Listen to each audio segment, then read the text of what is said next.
Bonjour à tous, aujourd'hui on va parler du goût sucré. On verra que celui-ci n'est pas exclusif aux glucides, tout autant que celui-ci n'est pas présent sur tous les glucides. Tous les sucres n'ont pas un goût sucré. L'organe impliqué dans le goût est la langue. Cette perception est réalisée grâce à des bourgeons de goût présents sur les papilles gustatives. Les papilles gustatives sont des follicules présents un peu partout sur la langue. On les aperçoit à l'œil nu comme des petits points sur la langue. Les bourgeons du goût sont invaginés dans les follicules et ressemblent à une sorte d'oignon formé de plusieurs types de cellules. Les cellules impliquées dans le goût sucré sont les cellules de type 2. Les récepteurs qui vont détecter les molécules qui induiront un goût sucré sont les T1R.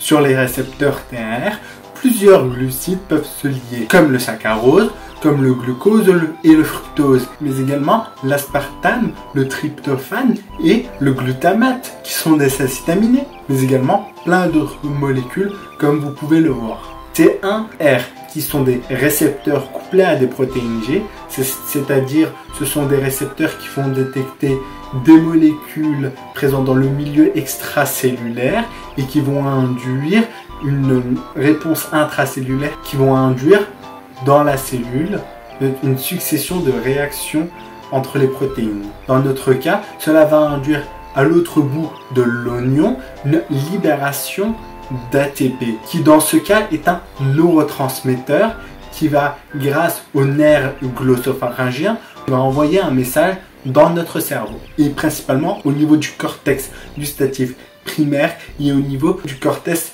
orbitofrontal, où l'information gustative va pouvoir être analysée. Les molécules qui ont un goût sucré sont chiffrées par le pouvoir sucrant. Ça représente la valeur sucrante d'un composé chimique et elle est représentée par un rapport entre une référence et la molécule pour laquelle on souhaite déterminer le pouvoir sucrant.